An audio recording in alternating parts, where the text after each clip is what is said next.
São 9h03 da manhã, está acontecendo na Colômbia uma discussão importantíssima a respeito do que nós temos de inovação na área da mobilidade urbana.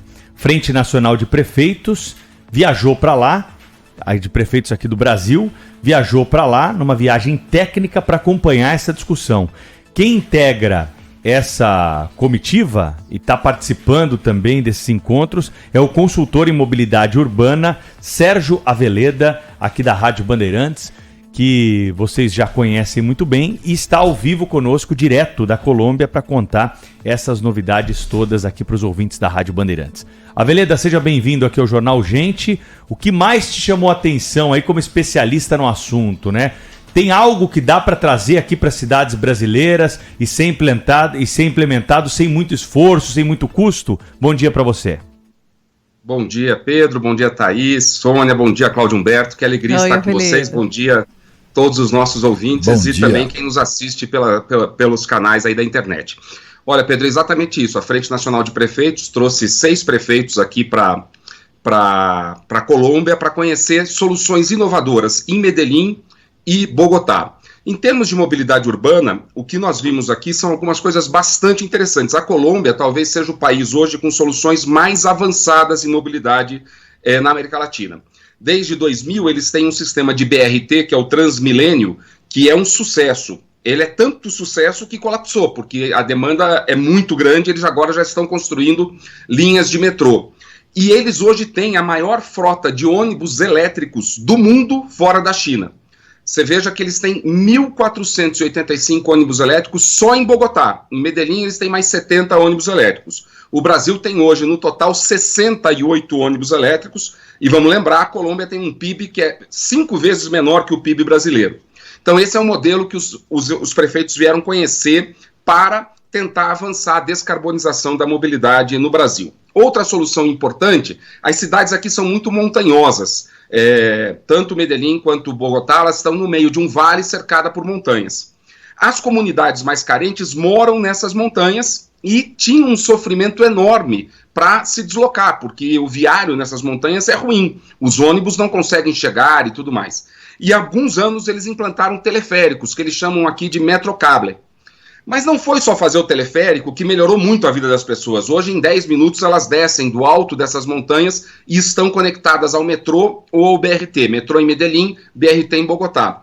Mas junto com o teleférico veio uma intervenção urbana. Então, os prefeitos puderam visitar, eu acompanhei a Comuna 13 em Medellín, que em 2000 era o bairro mais violento de Medellín. Era uma das regiões mais violentas do mundo. Eu vi fotos e vídeos de operações militares que lembram muito o que acontece no Rio de Janeiro nas nossas comunidades. A partir de 2002, eles entenderam que aquela guerra era uma guerra que não tinha fim. E eles começaram a entrar nesta comunidade com equipamentos públicos que não foram da polícia. Foi educação, saúde e reurbanizaram. Colocaram escadas rolantes, deram dignidade, deram autoestima para essa comunidade. Pois veja só, Cláudio e meus amigos. Hoje, a Comuna 13 não só não tem mais violência, como é o maior ponto turístico de Medellín. No ano passado, 2 milhões de pessoas visitaram aquela comunidade cheia de lojas, galerias de arte, café, souvenirs. É uma maravilha ver o que foi feito. E isso não dependeu de grandes investimentos, isso dependeu de uma vontade política e mais, que eu acho que é o maior problema nosso. Um planejamento e execução de longo prazo. Lá, a comunidade é tão envolvida no planejamento que quando troca o prefeito, ele não pode desmontar o que o outro fez. Ele dá continuidade. E isso é que garante a sustentabilidade das políticas públicas. Você falava de teleférico e aí a gente lembra do teleférico do Alemão, não é, Aveleda? Que foi instalado nessa comunidade no Rio de Janeiro, inaugurado em 2011, fechado em 2016 e até agora parado. Tem um plano para retomar o funcionamento dessa forma de transporte agora para 2023, mas lá não funcionou. O que é que difere essa experiência que você viu em Medellín do que a gente já tentou fazer aqui no Brasil, hein? Aliás, o alemão, né, Aveleda, o alemão copiou uma solução de Medellín, só que em Medellín funciona bem, né? Eu queria que você falasse sobre isso também, complementando a pergunta da Thaís, e sobre essas experiências, né, tão exitosas na Colômbia, de soluções urbanísticas, né, sobretudo soluções de mobilidade. É a água que esse pessoal toma na Colômbia? Qual é o diferencial? Então, Cláudio, tinham sido inaugurados, tinham oferecido uma completa modificação da mobilidade nessas cidades e, junto, uma melhoria de qualidade de vida, de autoestima daquelas comunidades. Planejamento. No Rio de Janeiro, eles planejaram gastar o dinheiro para investir, mas não planejaram o custeio. Como é que vai pagar essa conta? Porque, claro que você não pode cobrar do usuário o custo do serviço, porque aí ninguém vai usar, porque é caro. Você tem que subsidiar. Em Medellín, eles subsidiam o transporte público, porque planejaram.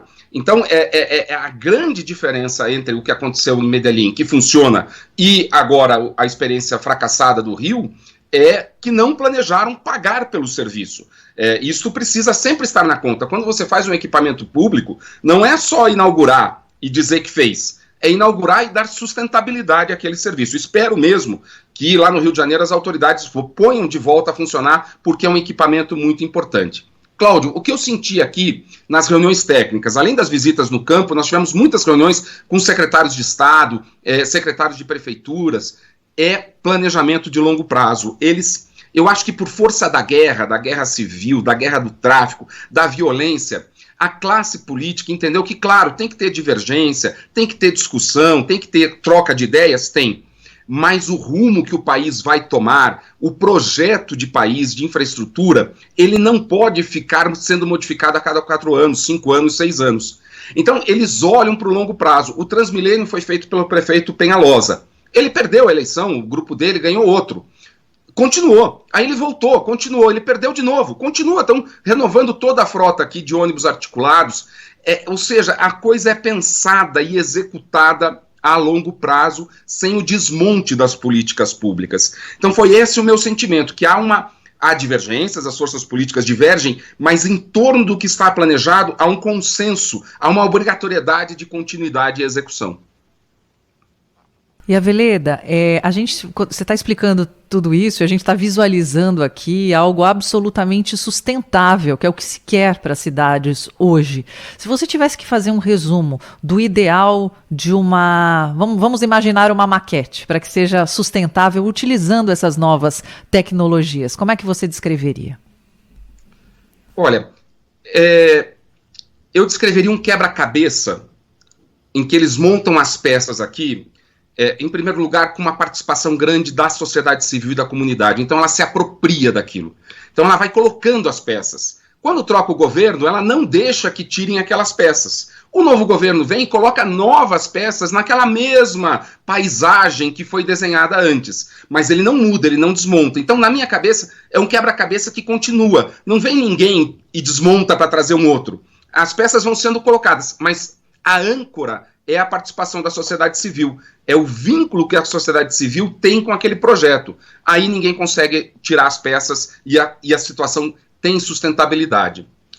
Mas eu queria contar para vocês o que eu vi ontem, que eu quase chorei no lugar que a gente foi. A gente subiu no teleférico, foi no meio de uma comunidade carente, a gente percebe, é um lugar de pessoas com renda mais baixa. Mas primeiro, o teleférico digno, limpo, organizado, seguro. Aí quando você chega naquela estação grande do teleférico, funciona um programa chamado Manzanas de Cuidado.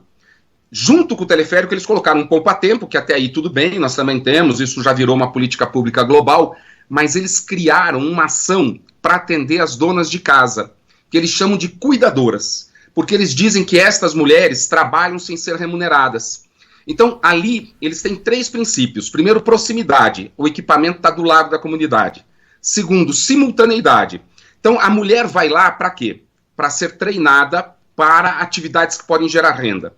Para respirar. Tem atividades de yoga, de dança. Basta chegar e ela vai participar. Tem orientação de saúde. Tem orientação psicológica, jurídica. Tem educação financeira. Eu assisti uma aula das mulheres aprendendo a economizar para comprar a casa própria. Tem cuidado para as crianças. Enquanto as mulheres têm atividades, eu vi ali as crianças brincando com cuidadoras super cuidadosas. uma ação de uma dignidade, e são várias que tem na cidade inteira, são mais de 20 mansanas de cuidado já implantadas, que realmente muda a vida das mulheres que mais precisam, que são as que são mais abandonadas pelas políticas públicas nas periferias. É emocionante ver o cuidado e atenção. Um custo baixo, porque é funcionário público, não tem, a infraestrutura é organizada, é bonita, é moderna, mas não é luxuosa, e super acolhedora. A gente viu lá funcionando, as mulheres chegando, saindo com as crianças, e uma atenção global para aquelas mulheres que cuidam das suas casas, mas não são cuidadas por ninguém. Ali elas têm um espaço para respirar, para serem dignas e para aprender a ter outras oportunidades para ganhar renda. Ô Aveleda, deixa eu te perguntar o seguinte, em relação ao transporte público, né, que você falava no começo aqui da sua participação, preço do transporte público, semelhante aqui ao do Brasil, o preço da passagem, e também eu queria saber se isso tudo é privado ou é público? É semelhante o preço da passagem, sim. Eu não consegui comparar com o salário mínimo, Pedro, mas o preço em dólar... Não, mas o preço da passagem é R$4,40, mais ou menos, o que é em São Paulo, R$5, o que é uma média 80 centavos de dólar. 80 centavos de dólar. Mais ou menos a mesma coisa, certo. E esse sistema, ele é público ou é privado? Tem duas coisas. Por exemplo, os ônibus são explorados por empresas privadas controladas por uma agência pública. Mais ou menos como São Paulo. Tem uma SP Trans aqui, que se chama Transmilênio, e tem os operadores privados que operam os ônibus. Agora, o Transmilênio, ele tem total controle do sistema. Como a SP Trans também razoavelmente tem com sistemas de tecnologia. Em Medellín, o metrô é público, como São Paulo, não tem linha privada. E o teleférico em Medellín é público, e aqui em Bogotá é explorado por um grupo privado.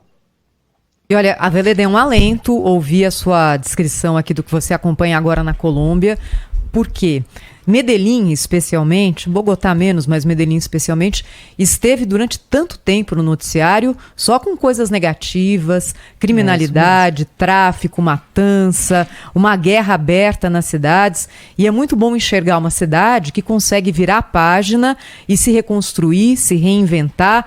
E assim, eu sempre acho que às vezes é um pouco cruel conosco aqui, com as realidades que nós temos no Brasil, comparar São Paulo com a capital de qualquer capital europeia, por exemplo, porque a condição é diferente, a estrutura é diferente, a verba disponível é diferente, se bem que, olha, questão de dinheiro hoje para os prefeitos está bem confortável. Mas é um pouco desleal, eu acho, comparar uma cidade grande do Brasil com uma cidade média da Europa. Agora, quando a gente compara, por exemplo, São Paulo com Bogotá, com Medellín, mostra que dá para fazer. Se tiver organização, planejamento, e isso que você dizia para a gente que é continuidade, não é? Não é cada governo que chega a jogar no lixo o que o outro fez e começar tudo do zero, porque aí a gente não sai do lugar, né, Aveleda?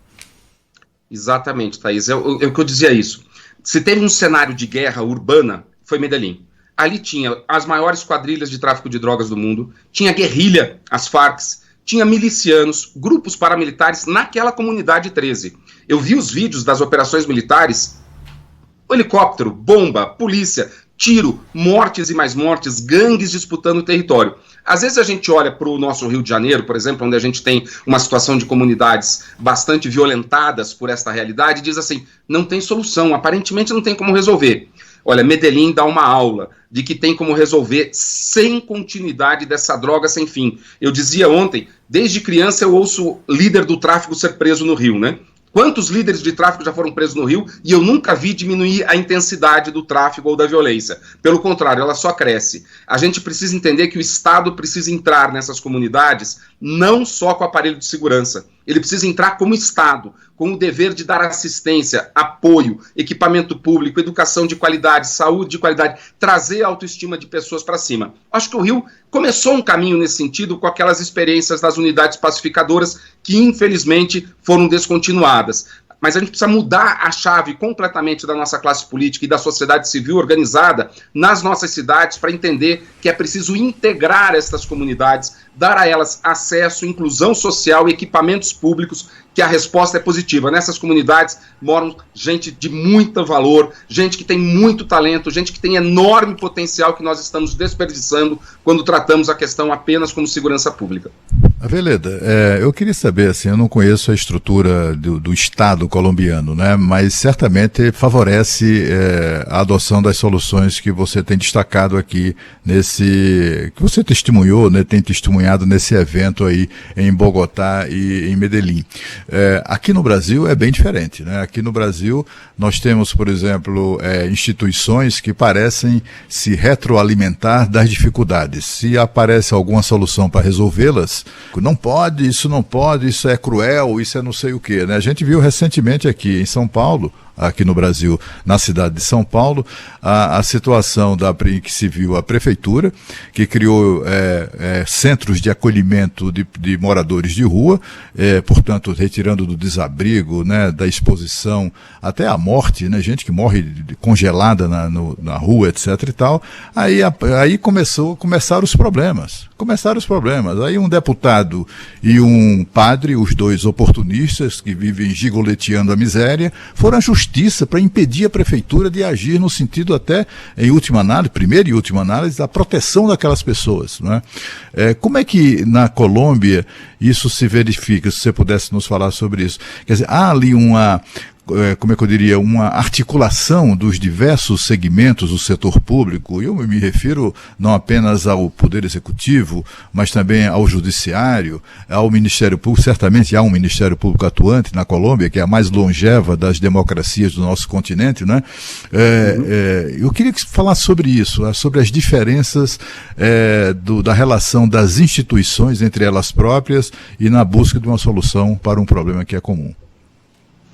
Olha, Cláudio, do que eu senti da conversa com as autoridades, especialmente em Medellín, é que há uma cooperação maior entre os entes federativos. Então, por exemplo, no processo de eletrificação dos ônibus, foi um plano estratégico nacional. Foi um plano de país, de descarbonizar a mobilidade para o compromisso com as mudanças climáticas e também com a qualidade do ar nas cidades e modernizar o transporte. Então teve a participação do governo federal, dos estados, aqui há estados, não é aqui o Medellín é a capital do estado da Antioquia. Há uma cooperação maior e há uma articulação nacional, o que eu penso ser fundamental.